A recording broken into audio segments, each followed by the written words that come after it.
Hi friends, please subscribe to Amravati Media and press the bell icon for more latest updates. తాడిపత్రిలో YCP ట్రాప్లో TDP.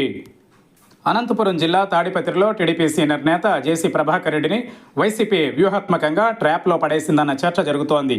తాడిపత్రిలో మాజీ MLA Kethireddy పెద్దారెడ్డిని అడుగుపెట్టనివ్వకుండా అడ్డుకోవడం ద్వారా కూటమి పాలన ఏ స్థాయిలో నియంతృత్వాన్ని సాగిస్తుందో వైసీపీ చూపాలని అనుకుంటోంది. అందుకే వైసీపీ ట్రాప్లో జేసీని, తద్వారా రాష్ట్ర వ్యాప్తంగా టీడీపీ నేతృత్వంలో సాగుతున్న నిరంకుశ పాలన గురించి చూపి వ్యతిరేకతను క్రియేట్ చేయాలని ప్రతిపక్షం అనుకుంటోంది. ఈ విషయంలో వైసీపీ విజయం సాధించింది. కూటమి నియంతృత్వ అప్రజాస్వామిక పాలనకు ఉదాహరణగా తాడిపత్రిలో చోటు చేసుకుంటున్న ఘటనలను చూపే పరిస్థితి.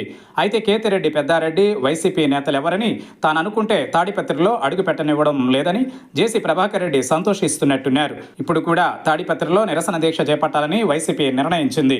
ఈ నేపథ్యంలో జేసీ ప్రభాకర్ రెడ్డి వైసీపీ నేతలతో పాటు పోలీసులపై కూడా ఎలా నోరు పారేసుకున్నారో రెండు తెలుగు రాష్ట్రాల ప్రజానీకం చూసి యావగించుకుంటున్నారు.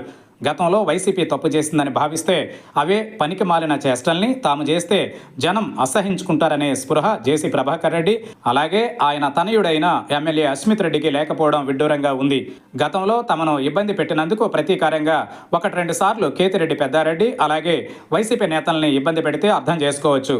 కూటమి ప్రభుత్వ పాలన 2 ఏళ్లు పూర్తి చేసుకున్నా ఇంకా తమ మాట ప్రకారమే అందరూ నడుచుకోవాలని జేసీ ప్రభాకర్ రెడ్డి కోరుకోవడం ఏ రకమైన ప్రజాస్వామ్యమో ఆయనే చెప్పాలి. అతి ఎక్కువైతే తమకే ఇబ్బందిని గుర్తించాల్సిన సమయం ఆసనమైంది. తాడిపత్రిలో రాజకీయ ప్రత్యర్థుల్ని జేసీ ప్రభాకర్ రెడ్డి అడ్డుకునే తీరుతో టీడీపీపై జనానికి కోపం వస్తోంది. ఇదే సందర్భంలో వైసీపీపై సానుభూతి ఏర్పడుతోంది.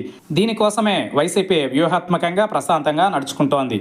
పదే అడ్డుకుంటున్నా వైసీపీ మాత్రం ప్రశాంతంగానే కార్యక్రమాలు నిర్వహిస్తోంది. కానీ జేసీ ప్రభాకర్ రెడ్డి మాత్రం రెచ్చిపోతూ సమాజ చిత్కారాన్ని ఎదుర్కొంటున్నారు. ఇంతకంటే శిక్ష నాయకులకు ఉండదు. తాడిపత్రిలో టీడీపీ నేతల చేష్టల్ని ప్రజలు సినిమా చూసినట్టు చూస్తున్నారు. మరో 3 ఏళ్లలో జరగబోయే ఎన్నికలలో మాత్రమే 5 ఏళ్ల పాటు సాగించిన అరాచకానికి తగిన శిక్షను ప్రజలు విధిస్తారు. అంతవరకు తాము చేస్తున్నదంతా మంచి అనే అభిప్రాయంలోనే టీడీపీ నేతలు ఉంటారు. అధికార మహిమ అంటే ఇదే. అధికారంలో ఉన్నప్పుడు ఏం చేస్తున్నామో తెలియని మత్తు ఆవహిస్తుంది. అందుకే చేయకూడని తప్పులు చేస్తూ ఉంటారు. తాడిపత్రిలో టీడీపీ నేతలు కాస్త ఎక్కువ తప్పులు చేస్తున్నారు. ప్రతిదానికి మూల్యం చెల్లించుకోవాల్సి ఉంటుంది. ఎందుకంటే గతంలో వైసీపీ నాయకులు తప్పులు చేయడం వల్లే ఎన్నికలలో బుద్ధి చెప్పారు. ఇప్పుడు తమ విషయంలోనూ ప్రజలు అలాంటి తీర్పే ఇస్తారని టీడీపీ నేతలు గమనంలో పెట్టుకోవాలి.